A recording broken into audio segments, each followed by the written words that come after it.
Very good morning बच्चों, मैं प्रदीप आपका फिर से स्वागत करता हूं आपके अपने चैनल प्रदीप फिजिक्स प्लैनेट में।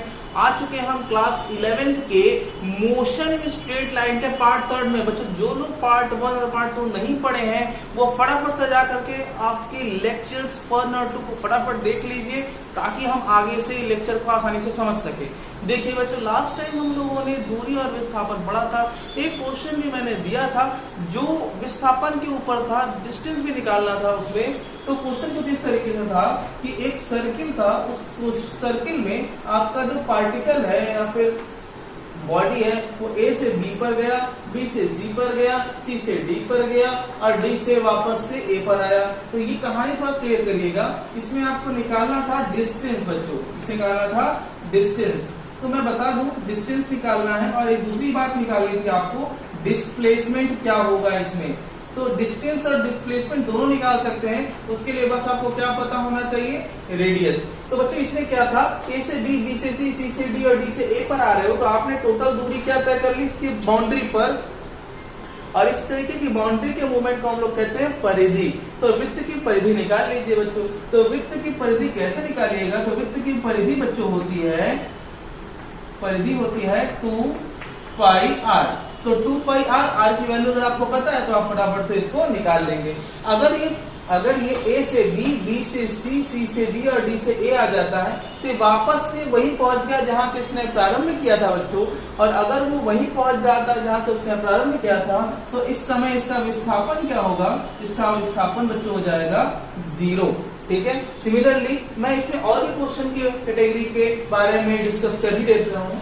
इसमें क्या है कि एनसीईआरटी का एक क्वेश्चन है, एनसीईआरटी का जो क्वेश्चन है इस पर भी थोड़ा फोकस कर ही लेते हैं हम लोग कि अगर मान लेते हैं कि कोई जो है इंसान, कोई व्यक्ति, कोई पर्सन एक सेंटर पर है और वो सेंटर से ए तक गया। ठीक है। फिर ये ए से फिर एक क्वार्टर कंप्लीट किया, इसने यहां से बी तक कंप्लीट किया और ये कंप्लीट करके ये यहां वापस आ गया, यहाँ वापस आ गया, ये यहाँ पर। ठीक है, ये ओरिजिन पर वापस आ गया।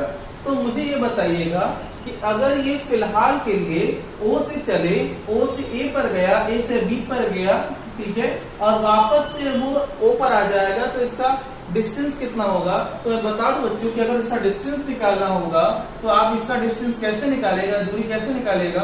तो डिस्टेंस इज इक्वल टू होगा OA जो कि एक रेडियस है। ठीक है, ये रेडियस है प्लस ये वाला पार्ट, ठीक है, AB। ये AB आर्क है बच्चों, आर्क। आर्क मतलब क्या होता है, चाप। एक पूरे वृत्त का जो होता है वो 2 पाई आर होता है और अगर केवल एक आर्क का निकालना होगा तो उसको हम 4 से भाग कर देंगे निकाल के, तो चौथे टुकड़े का परिधि निकल आएगा। फिर प्लस अगर आप B से वापस ही आ रहे हो तो आप इसके लिखिएगा BO। ठीक है, BO। तो इस तरीके से डिस्टेंस निकाल लीजिएगा। अगर इसमें डिस्प्लेसमेंट बच्चों निकालना होगा आपको तो आप कैसे निकालेंगे, तो डिस्प्लेसमेंट निकालने के लिए कुछ नहीं करना है, O से A पर गया, A से B पर गया और B से वापस से आप कहां पर आ गए, O पर आ गए। तो ऐसे केस में क्या होगा कि ऐसे केस में अगर आपका डिस्प्लेसमेंट निकालना होगा तो वो होगा 0 बच्चों, क्योंकि वो वहीं आ गया। जस्ट थिंक अबाउट इट, ये एक पार्ट हो गया। ठीक है, ये एक पार्ट हो गया क्वेश्चन का। अगर दूसरा पार्ट में आपसे ये बोलूं कि अगर ये A से शुरू करके B पर पहुंचे, ठीक है, A से शुरू करके अगर केवल B पर पहुंचे तब इसकी दूरी क्या होगी, विस्थापन क्या होगा, A से शुरू करके B पर पहुंचे। तो ऐसे केस में इसकी जो दूरी लीजिएगा बच्चों वो केवल लेंगे आप A B, ये आर्क। और बच्चों ऐसे जा रहे हो आप तो इसका क्या कर दीजिएगा, केवल आर्क निकालिएगा, मतलब पूरी परिधि का निकाल करके आप 4 से डिवाइड कर देंगे तो ये डिस्टेंस पता चल जाएगी। और यही अगर आपका विस्थापन पूछ देता, डिस्प्लेसमेंट पूछ देता, तो now the displacement would be, displacement जो होगा वो ये होगा बच्चों, ये होता अगर आपको सिर्फ यहां से यहां जाना होता। तो डिस्प्लेसमेंट यहां से यहां जाने का सबसे आसान तरीका तो ये है।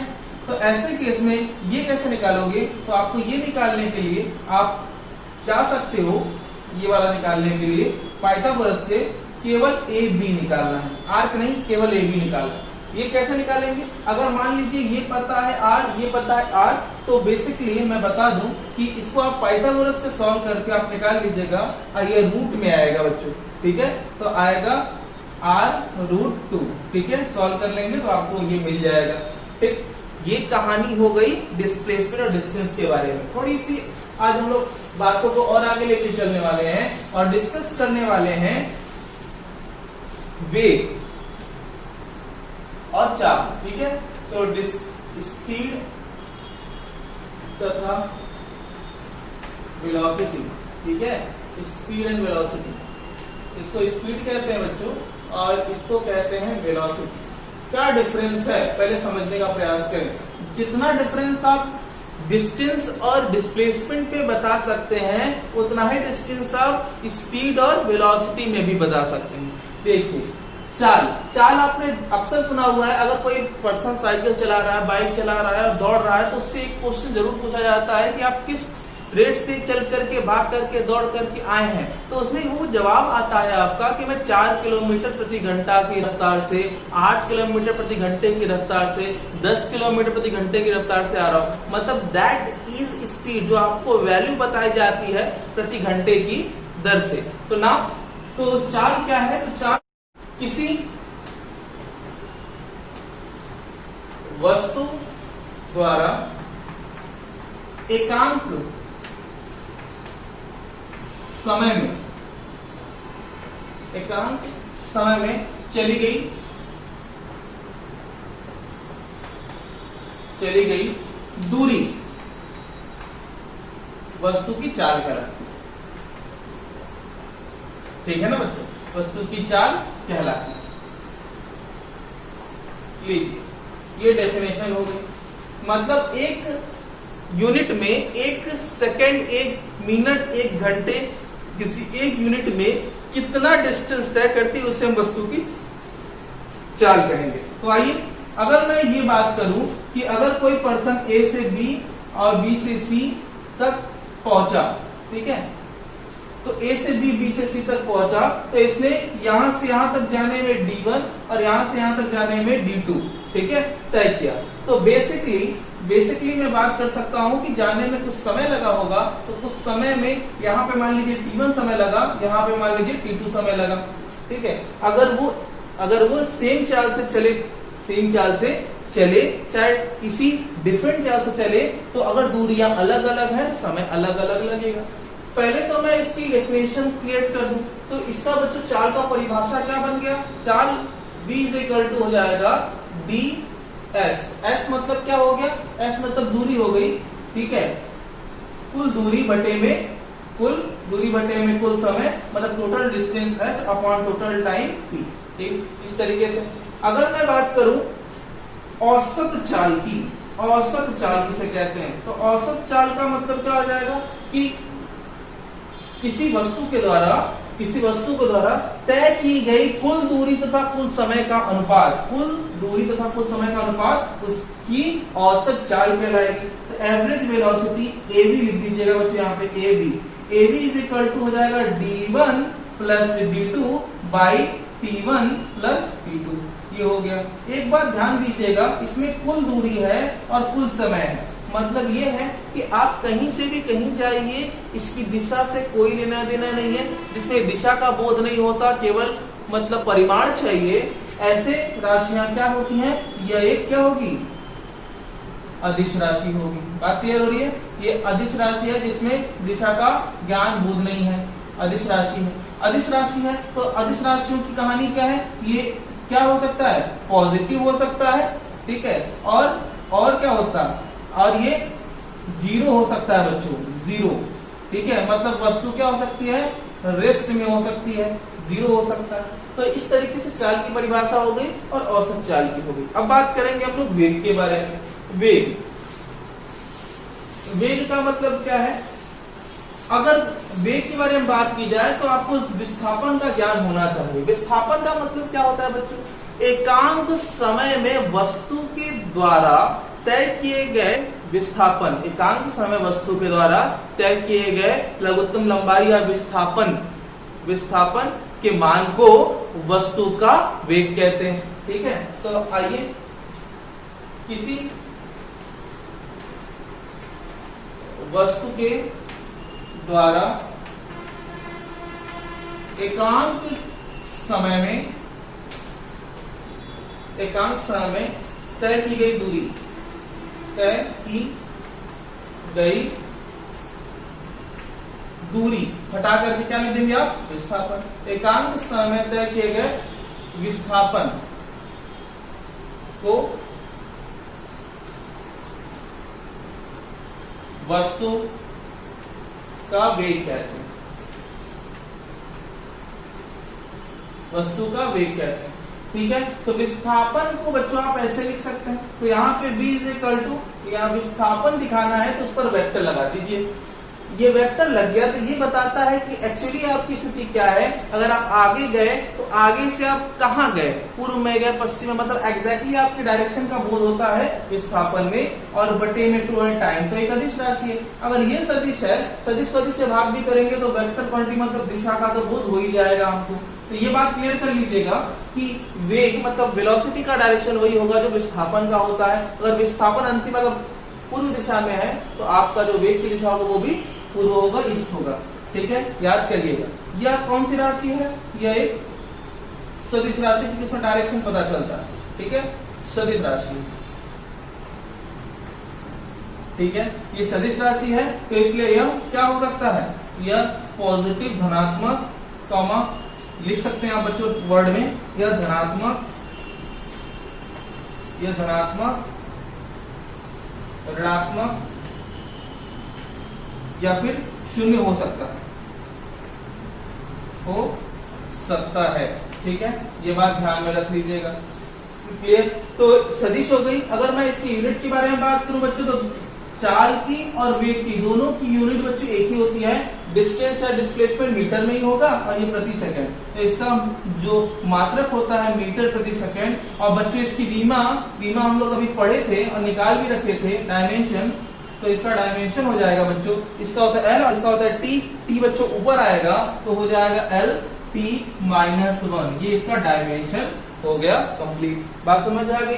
तो ये हो गया चाल और वेग। ठीक है, औसत चाल की मैं बात करता था तो कुल दूरी बटा कुल समय में। यहाँ पे औसत वेग के बारे में बात करूं तो कुल विस्थापन या अंतिम विस्थापन बटे में अंतिम समय से हम ज्ञात कर सकते हैं। ठीक है, बात क्लियर हो गई? अच्छा, चलिए फटाफट से बात करेंगे हम लोग अब तात्क्षणिक वेग क्या होता है। तात्क्षणिक वेग या तात्क्षणिक चाल। तात्क्षणिक का जो हमारे जहन में वर्ड आया है वो इसलिए आया है जब परिवर्तन बहुत तीव्रता से हो, जल्दी जल्दी हो, तो ऐसे केस में हर समय में आपको विस्थापन अलग अलग मिलेगा। जब विस्थापन हर समय में हर क्षण अलग अलग मिलेगा तब हम वहां पे निकालते हैं तात्क्षणिक चाल। ठीक है, तात्क्षणिक का मतलब ही होता है आपका कि किसी सूक्ष्म समय में। ठीक है, तात्क्षणिक चाल, इसको हम लोग कहेंगे इंस्टेंटेनियस स्पीड। इंस्टेंटेनियस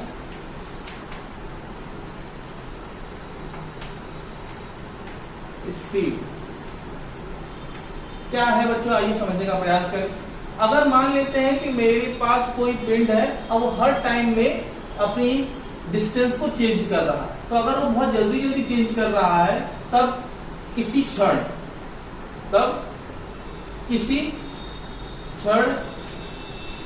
पिंड के या वस्तु के पिंड के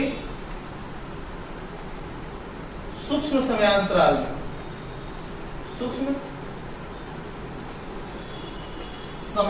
में तय की गई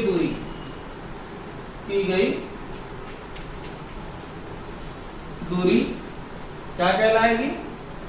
वस्तु की चाल कहलाएगी। वस्तु के पिंड की चाल कहलाती है। बच्चों ये चाल कौन सी है? तो ये चाल एक्चुअली आपकी तात्क्षणिक क्या कहलाएगी? तात्क्षणिक मतलब इंस्टेंटेनियस स्पीड कहलाएगी। तो इसको हम लोग निकालते कैसे? तो इसको निकालने के लिए आप यहाँ पे v इज इक्वल टू लिखते हो लिमिट आप पढ़ोगे बच्चों। लिमिट जो है वो छोटे समय के लिए बताई जा रही है, जहाँ समय बहुत छोटा होगा। समय छोटी हो तो उस समय तय की गई दूरी बहुत छोटा होगा, तो तय की गई दूरी को हम डेल्टा एस से लिख सकते हैं अपॉन डेल्टा टी। वो छोटा समयांतराल जिसके लिए बात हो रही है वो दूरी जो प्रारंभ से जाती दूरी तक आप वस्तु को लेकर के गए हो। इसको हम अगर इंस्टेंटेनियस के फॉर्म में लिखने की कोशिश करें तो इसको हम लिख सकते हैं d S by D T. इसको हम लोग बच्चों कहते हैं डिफरेंशियल फॉर्म ऑफ स्पीड। मतलब अगर हम डिस्टेंस का टाइम के रिस्पेक्ट में डिफरेंशियल फॉर्म लिखे तो डिफरेंशियल फॉर्म मतलब अवकलन सूत्र भी जो होता है। डिफरेंशियल क्या होता है इसके बारे में बच्चों हम लोग पढ़ेंगे। अभी फिलहाल हम लोग डिफरेंशियल फॉर्म में नहीं आए हैं, लेकिन इतना जान के रखिए इसे अवकलन कहते हैं और ये आपके मैथमेटिक्स का एक नया जॉनर है। इसको हम लोग एक दिन मैथमेटिक्स की क्लास में जरूर डिस्कस करने वाले हैं, ठीक है, हम ही डिस्कस करेंगे, डोंट वरी। तो ये हो गया आपका स्पीड का D by D T form. DS by D T को हम लोग कहते हैं डिफरेंशियल फॉर्म। ओके, बात क्लियर है। तो ये डिफरेंशियल फॉर्म का सॉल्यूशन अलग तरीके से किया जाए बाद में, तो ये इसका भी मात्रा कोई होगा। और ये बात नोट में याद रखिएगा कि किसी भी वस्तु का वेग और तात्क्षणिक वेग लगभग समान ही होता है। किसी वस्तु का वेग और तात्क्षणिक वेग लगभग समान होता है, इसलिए हम अगला मेथड कभी कभी वेरिएबल डिस्टेंस के लिए हम तात्क्षणिक वेग भी निकालेंगे। ठीक, आइए मूव करते हैं बच्चों हम लोग अब इसके रिलेटेड असमान और एक समान चाल क्या होती है। डेफिनेशन क्लियर है, ठीक है, क्या क्लियर है? पहले तो एक समान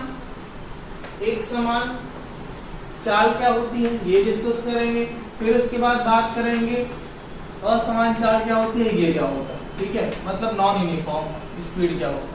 तो uniform and non uniform speed, uniform and non uniform speed. तो बच्चों यूनिफॉर्म का मतलब क्या? अगर एक आपका जो दोस्त है, मान लेते हैं कोई पर्सन है, विजय हर घंटे जो है वो 2-2 मीटर चल रहा है। पहले घंटे 2 मीटर, दूसरे घंटे 4, तीसरे घंटे 8, मतलब कि इस तरीके से 2-2 का अपने डिस्टेंस में टाइम के साथ एडिशन कर रहा है। मतलब पहले घंटे बस 2 ही मीटर गया था, अगले घंटे वो 4 मीटर या 4 किलोमीटर चला गया। इस तरीके से उसका रेट जो है यूनिफॉर्मली डिस्टेंस बढ़ रहा है टाइम के रिस्पेक्ट में। तो एक तरीके से इस परिवर्तन को हम लोग कहेंगे उस ऑब्जेक्ट का, उस वस्तु का, उस पर्सन का यूनिफॉर्म स्पीड। मतलब एक समान समय में यदि वस्तु की स्थिति में वस्तु के द्वारा तय की गई दूरी में समान इजाफे हो, वृद्धि हो, तो इसे हम कहेंगे एक समान चाल। ठीक है, वस्तु के द्वारा समान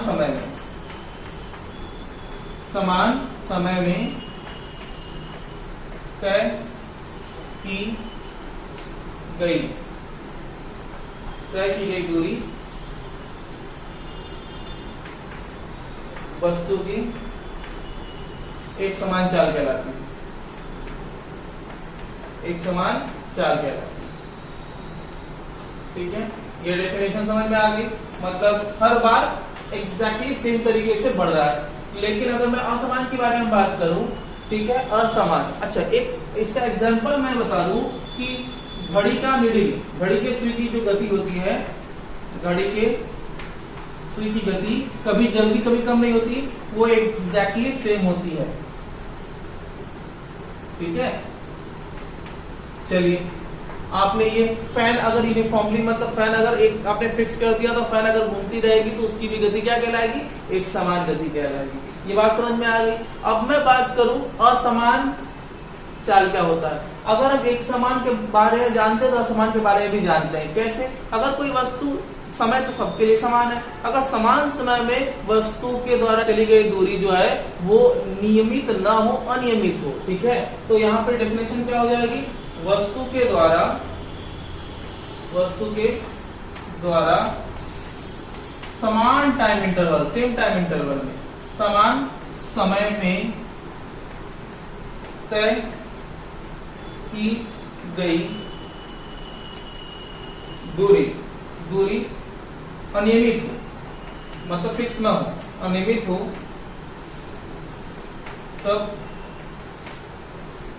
तब वस्तु की चाल असमान चाल कहलाती है। असमान चाल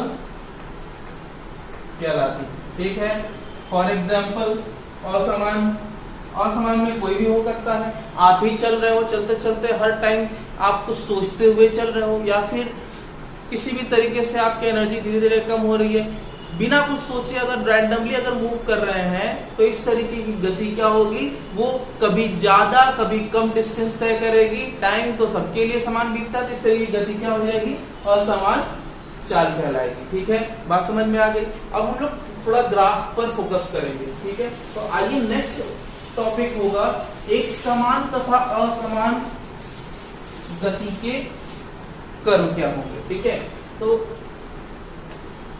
एक समान वेग तथा असमान वेग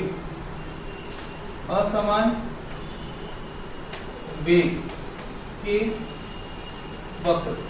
आइए वक्र खींचते हैं, देखते हैं एक समान वेग तथा असमान वेग के लिए वक्र कैसा होगा। एक समान वेग तथा असमान वेग के लिए कर्व खींचना है तो सबसे पहले बात करेंगे कि एक समान कैसा होगा। तो हम यहाँ पे लिख लेंगे एक समान वेग के लिए वक्र। ठीक है, आइए थोड़ा समझने का प्रयास करें। ग्राफ बनाते हैं, तो ग्राफ बनाने की कोशिश करें अगर हम यहाँ पे, तो यहाँ पर आपने देखा कि ये पोजीशन है, स्थिति है। ठीक है, ये स्थिति है और ये टाइम इंटरवल है। तो अगर हम इसके बीच में एक सिंपल सा एक ऐसे कर्व खींचे तो यहाँ पर ये जीरो से चलते हुए, प्रारंभ में जीरो से चलते हुए आगे बढ़ा जा रहा है, जिसमें दूरी और समय या फिर पोजीशन, स्थिति और समय एक साथ एक नियमित रूप से बदल रहा है। सरल रेखा ये बताती है। तो इस तरीके से इसको हम एक समान वेग में व्यक्त कर सकते हैं। सिमिलरली मैं बात करूं कि अगर ये ग्राफ विराम से न उठ करके यहाँ से कुछ उठा होता किसी पर्टिकुलर पोजीशन से, तो इसको भी हम क्या कहते हैं, यूनिफॉर्म वेलोसिटी कहते हैं। ठीक है, सिमिलरली मैं बात करूं नेक्स्ट के बारे में, तो ये कुछ इस तरीके से होगा। ये अगर आपका ग्राफ कुछ इस तरीके से है, ठीक है, तो ये क्या बताता है कि आपकी जो डिस्टेंस है या पोजीशन है वो वापस आ रहे हो आप ओरिजिन पर, और इस तरीके से अगर आप अपनी पोजीशन पर वापस आने का प्रयास करते हो तो अपनी पोजीशन पर वापस, मतलब पीछे की ओर वापस आता है, विस्थापन आपका कम हो रहा है, तो ऐसे केस में हमारा जो वेग होगा वो नीचे की ओर दिखाया जाएगा। सबका मतलब समझाएंगे फिर से। और अगला जो कर्व है वो कुछ इस तरीके से रिप्रेजेंट किया जा सकता है, वो ये है, पोजीशन आपका ये है और ये आपका टाइम इंटरवल है। ये ग्राफ क्या बताता है, आइए एक एक करके सबको समझिए। इस वाले में वस्तु विराम से चल रही है और अपना टाइम के साथ पोजीशन में इंक्रीमेंट कर रही है, बढ़ रही है और एक समान वेग को बताती है। इसमें क्या देखा हमने, ये किसी पहले से डिस्टेंस या फिर पहले से किसी पोजीशन पर थी और फिर वहां से चलना प्रारंभ करती है, मतलब हमारा जो टाइम है हमने अब नोटिस करना शुरू किया, लेकिन ये पहले से गति में रही होगी। ठीक है, तो वस्तु समय के साथ अपनी स्थिति में समान परिवर्तन करती है। इसमें क्या है, वस्तु पहले से किसी स्थिति में थी और वापस आ रही है, अब पीछे की ओर आ रही है, मतलब अब आगे नहीं पीछे की ओर आएगी, जिससे उसका समय तो बढ़ेगा लेकिन वस्तु अपनी स्थिति में वापस आ रही है। यहाँ पर क्या देख रहे हैं कि समय बीता जा रहा है, वस्तु की स्थिति में कोई परिवर्तन नहीं है, तो ऐसे केस में हम इसको कहते हैं रेस्ट। ठीक है, तो ये बच्चों रेस्ट में है, वस्तु गति में नहीं है, विराम में है, तब भी ये एक समान वेग ही या एक समान वेग के लिए ही वक्र कहलाएगा। तो यहाँ पर ये सब आपको क्या देखने को मिला, तो जब भी आपको एस और टी के बीच में, मतलब पोजीशन और टाइम के बीच में स्ट्रेट लाइन मिलेगा, तो आपका ये कर्व होगा वो कैसा होगा, एक समान वेग को दर्शाएगा। सिमिलरली मैं अब बात करूं असमान वेग के बारे में, तो असमान वेग का कोई ग्राफ निर्धारित नहीं है। ठीक है, मैं फिर भी कुछ एग्जांपल बता रहा हूँ असमान वेग के लिए वक्र। यहाँ पर ये इसी का टॉपिक है, तो इसमें भी हम ग्राफ बनाएंगे। इसमें बच्चों कैसा ग्राफ बनेगा, इसमें आपका ग्राफ कभी कुछ इस तरीके से भी चल सकता है। ठीक है, अगला जो ग्राफ होगा बच्चों वो कुछ इस तरीके से भी चल सकता है। ठीक है, ये भी हो गया।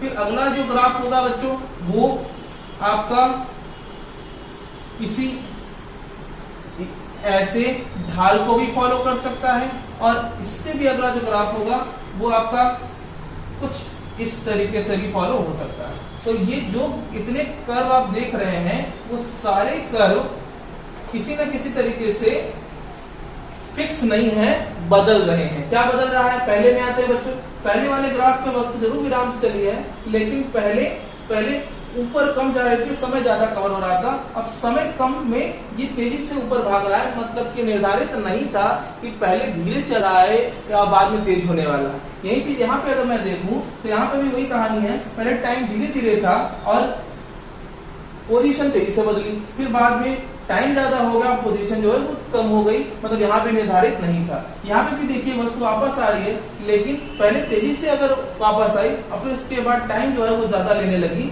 इसका मतलब ये भी ये बताता है कि इसमें भी पोजीशन का टाइम के साथ कोई मैनेजमेंट नहीं था। सिमिलरली मैं बात करूं, ये ओरिजिन से मान लीजिए ए और ए से मान लीजिए बी तक पहुंचा, और ऐसे केस में ओ से ए तक तो ये बढ़ा और कोई निश्चित तौर पर नहीं बढ़ा था, बढ़ा था, और फिर बी से और फिर बी तक जब पहुंचा तो फिर ये वापस आ गया अपनी पोजीशन में। मतलब ये भी कह सकते हैं कि यहाँ पे निर्धारित पोजीशन नहीं था कि बढ़ना है या फिर वापस आना है। तो इस तरीके के जो कितने भी कर्व होंगे वो सब किसको दिखाते हैं, वो सब दिखाते हैं आपको असमान वेग। आज इतना बताते हुए मैं अपनी एक बातों को एक टॉपिक के साथ रोकूंगा, और वो क्या है कि कौन से वक्र कौन सी पोजीशन पॉसिबल नहीं है। ठीक है, तो आइए देखते हैं नॉट पॉसिबल कर्व कौन कौन से हैं जो कि पॉसिबल नहीं है। तो नॉट पॉसिबल मतलब कि असंभव वक्र या फिर नॉट पॉसिबल।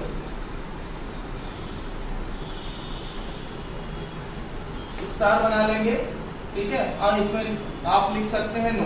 तो इसमें पॉसिबल क्या नहीं है, तो अगर मैं पोजीशन की और टाइम की बात करूं तो एक बात याद रखिएगा कि वाई एक्सिस के पैरेलल वाली कर्व कभी पॉसिबल हो ही नहीं सकती। क्यों नहीं हो सकती? क्योंकि कभी भी समय रुक नहीं सकता बच्चों, समय सबके लिए बढ़ता है, लेकिन पोजीशन जो है इसकी बढ़े जा रही है, तो ये पॉसिबल नहीं है। एक मैं और बात करूं, अगर वेग के बारे में बात करता हूं तो कभी भी कोई भी वक्र जो है वो अपनी पोजीशन को वापस से रिपीट नहीं कर सकता, इस बात का भी ध्यान रखना है।